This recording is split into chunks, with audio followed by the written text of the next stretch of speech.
Alright, this video is going to be, I think it's going to be entitled How My Relationship with Testosterone Has Changed Over the Years. I'll retrieve that later. It's kind of brisk out today. It's nice though. I think I'm going to get my bike out, actually. I'd like to.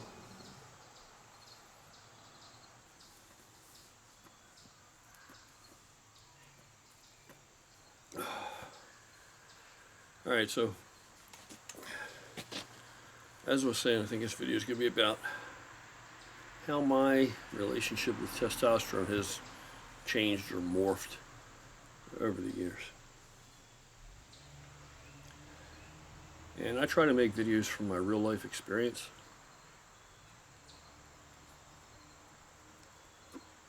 Shit that's true. So nothing gets my goat more than these fake people that get on the YouTube or any social media thing, and it's rampant. It's rampant, and they're speaking outside their neck or out their ass. They're really not speaking from first-hand experience. They don't know this shit. Just repeating something that another man's told them. You know, I don't live my life in accordance with how another man tells me I should necessarily. I might take it under advisement if it's coming, you know, if I consider the source and have respect for that, or you know, or allot any type of weighting measure to his wisdom from which it's drawn. Anyway, so I really started to think about it. I think it's interesting how the way that I look at testosterone and the significance of it and the whys in my life have changed over the years. You know, initially,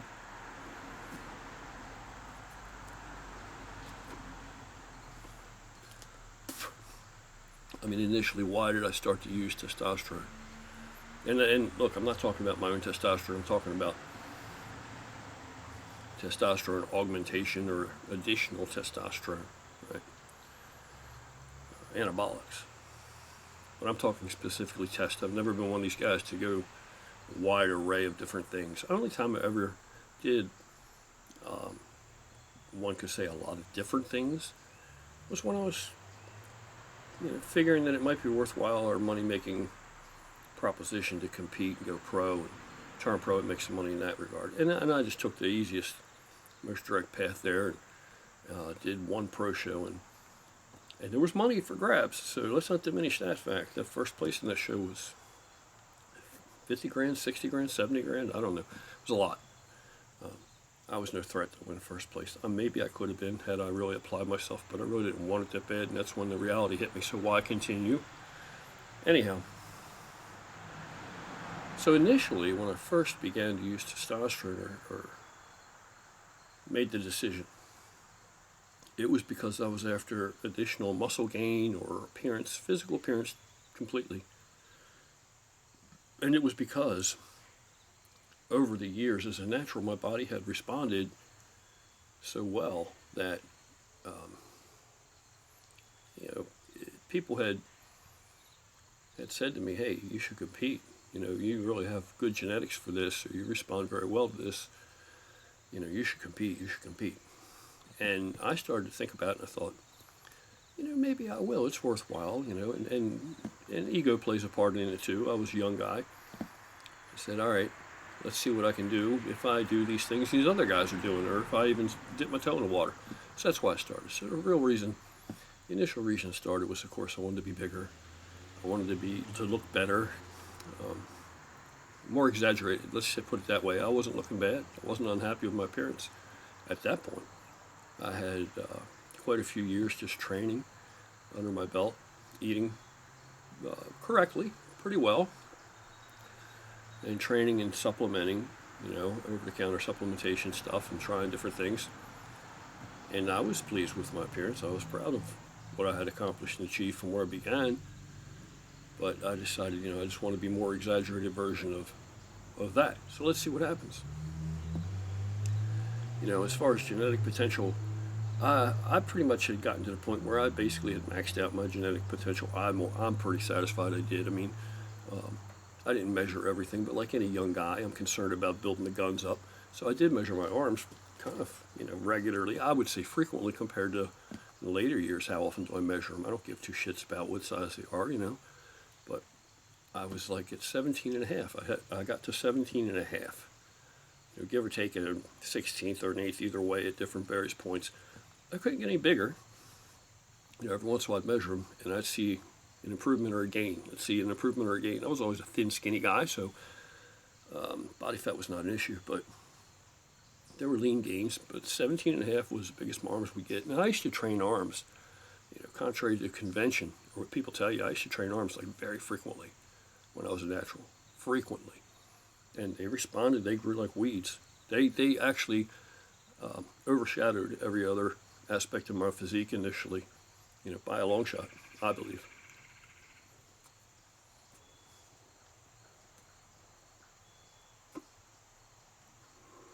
It's a good cigar. But, so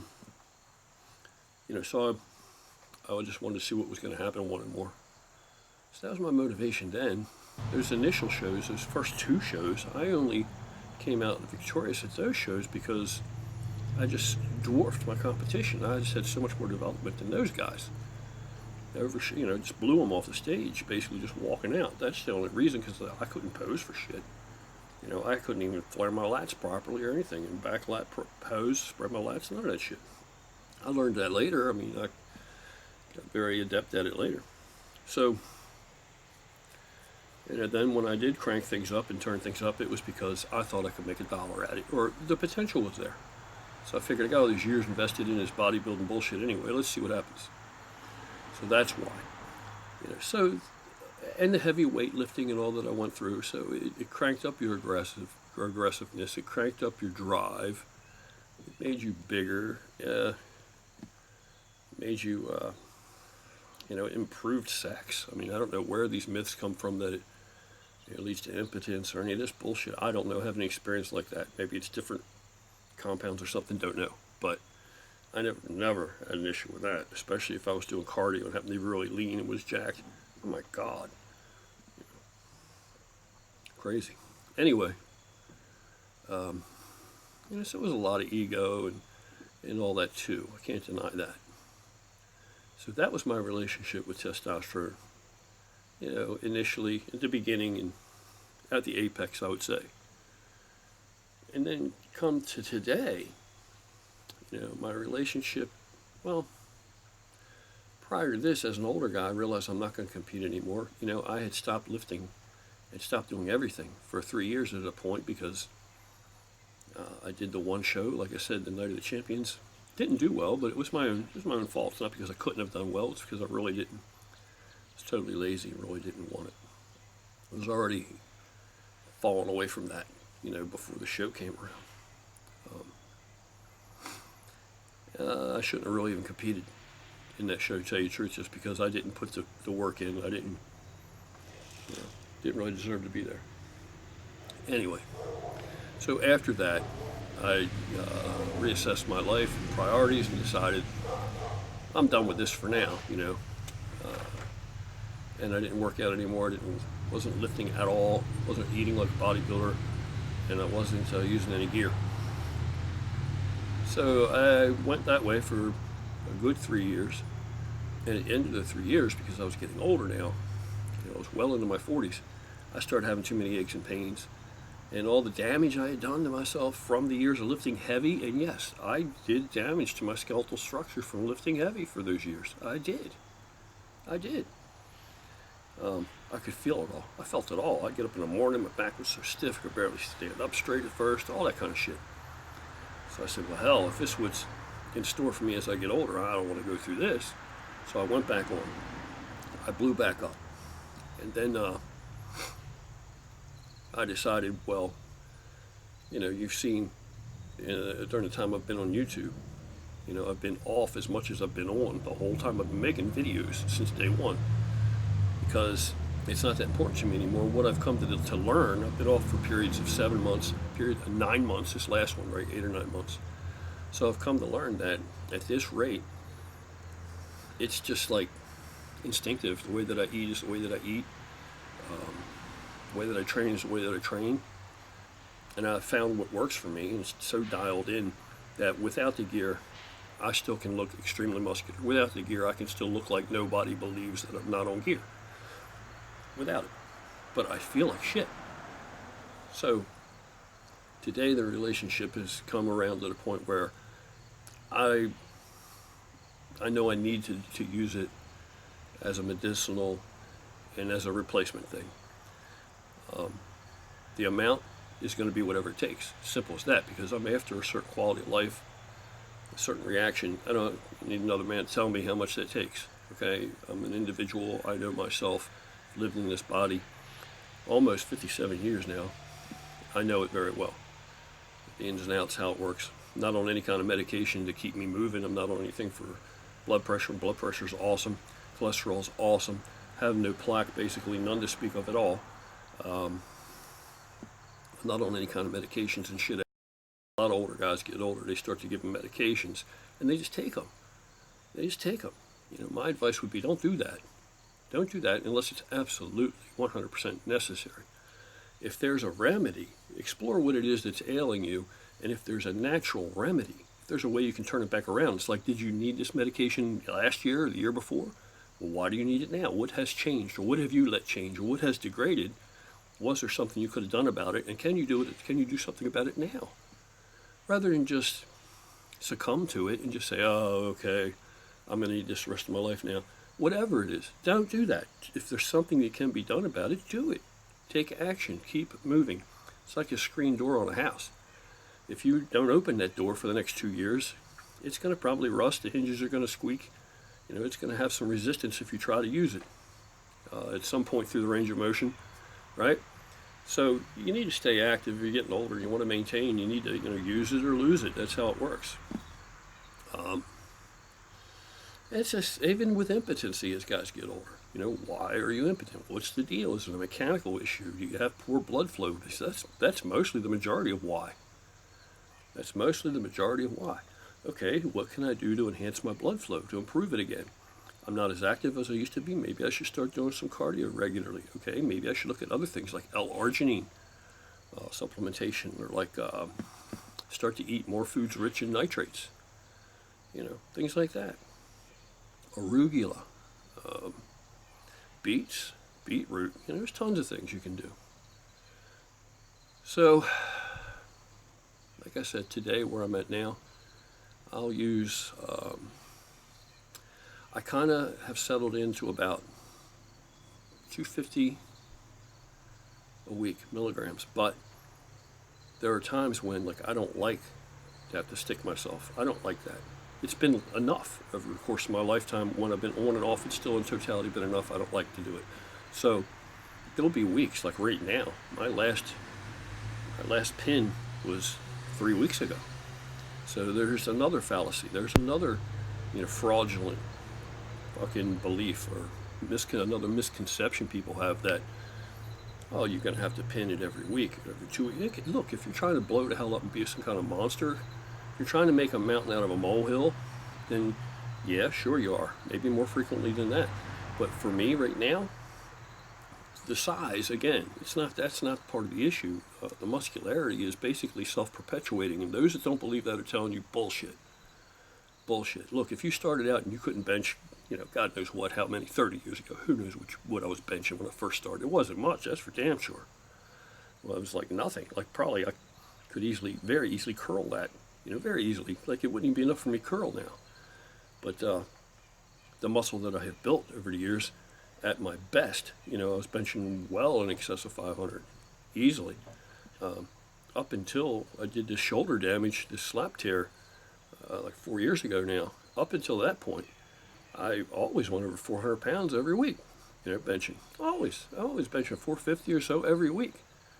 Up and this is over 50. Over 50 years old, not a problem.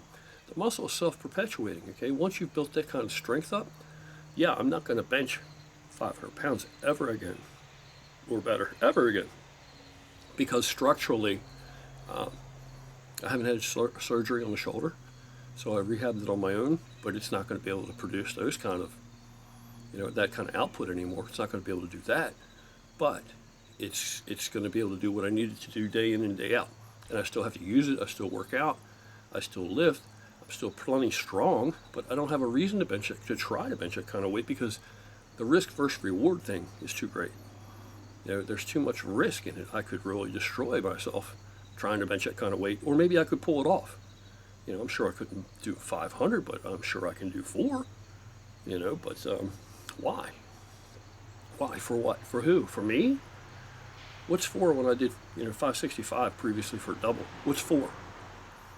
You know what I mean? So what? How jacked do you expect me to get about that? Oh, I just spent 400 pounds. Oh, I risk blowing my shoulder apart, but oh man, no, it doesn't do anything for me, for ego or anything, because it's still so much less than me at my best. You understand where I'm at now? I'm over that hump. I've already been at my best, the apex. I'm down the other side. I can't get back up there. So there's no, you know what I mean? Same thing with everything else. I can't do that again. None of it. Appearance-wise, nothing. But I can still look pretty good. I can still be stronger than most guys. I can still be plenty strong enough to be able to survive into my older age if I'm destined to live long enough, You know what I mean? I can still keep my body fully functioning. I mean, if I stay in this kind of condition right now, then if I live to be 80, I don't expect to look like this. But the muscle loss is going to be, even if it's commensurably the same as anybody else, I'm going to still have plenty of muscle left that I'm not going to look like everybody else. I'm not going to be walking around busted up and broken down. Hopefully, that's the thought process. And like I said, last administration was over 3 weeks ago, because I feel fine. That's where it's at today. That's my relationship with testosterone today. It's how it makes me feel. How do I feel? I feel fine. I don't feel like I need it anymore. Now, if I start to feel shitty, if I start to have side effects, negative sides and things like that, then okay, well, I guess it might be time for take some more. That's how it is. It's like that. It's not because you take what you need. If I needed to do it every week, I'd do it every week, but I just don't need it. It just don't. It is what it is. And the other factor contributes to that is part of quality of life is that I have to work for a living. Okay, I need to maintain a good attitude. I need to be able to go to work and want to be there. I need to be able to do my job and not be irritated, aggravated, or feel any kind of negative thing about having to go to work and have a job. You know what I mean? I want to enjoy it. I have to do it. So I want to make the best of it, the best experience I can have of it, and it's going to help me to be better at what I do. Of course, the output's going to be better if I have a better attitude than it would be if I was irritated or pissed off or bitter about having to work at all. So if the test level gets too high for me, I'm going to have an attitude. There are jobs that I don't really care for.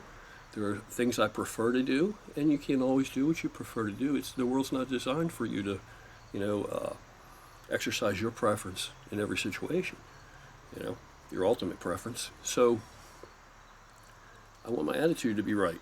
I don't need to have a negative attitude. I don't need to have inflated ego. I don't need to feel like I'm that monkey. You know what I mean? One monkey don't stop in a show. And I don't want to feel like, well, I am that monkey. No, I'm not that monkey. One monkey don't stop in a show. No one monkey does. No one monkey. Not you, not me, not anybody. The wheel keeps turning. So, sometimes if I get a job on an assignment at work that maybe, if test was correct up higher, I'd have an attitude. I'd be like, oh, fuck, I don't feel like doing this shit. I've been doing this long. I'd rather do, fuck what you'd rather do. This is your job. This is what you're paid to do. You understand where I'm coming from, or you don't understand it at all? So, there's a happy medium where I can reap benefits from my relationship with testosterone augmentation today, where I can still feel good and function good for a guy that's, my age. But if I wanted to go beyond that and get greedy and selfish, then it is selfish. Then it's going to compromise relationships. It's going to compromise, work and personal relationships, because it's going to make my attitude a little edgier. I don't need that. Been edgy enough throughout a lot of my life. Don't need that today. And that's the reality. That's the real deal. So I'm happier than ever. I feel good. My girl and I get along famously well. I'm happy at work. You know, I love being there. Doesn't matter what job they give me. It doesn't matter what job, you know, is assigned to me. You know, and it's put that way to me. Hey, do you feel like doing it? It's like, hey, I don't care. I'll do whatever you want. Because really, that's really the way they feel. So it's not, doesn't have to be a bad thing. Testosterone, I mean, everybody thinks, well, not everybody, but so many people think it's a dirty word today. And these are people who don't have any experience, don't know what they're talking about. And then again, there are people that, you know, take so much of it that it detracts from their overall quality of life and they don't even see it. Or maybe the trade-off to them is worthwhile because it's giving them, one aspect of what it gives them is so much more welcome that they don't mind the distraction, what it takes. Me, I want to try and get as much as I can out of it in a positive fashion to enhance my quality of life as an older guy, as I continue to age. I don't want to have problems. I don't want to give myself a heart problem with it. I don't want to have an attitude problem with it. I don't need any of that. So everything has to evolve as you get older. Things are dynamic. They're in a state of change. You know, shit isn't just going to sit there forever. Even the land doesn't just sit here still forever. You know. Anyway, I don't know if anybody gets anything out of that, but I have a lot of older guys out there, so maybe they can relate. Younger guys, just giving you an older guy's perspective. Anyway, that's it.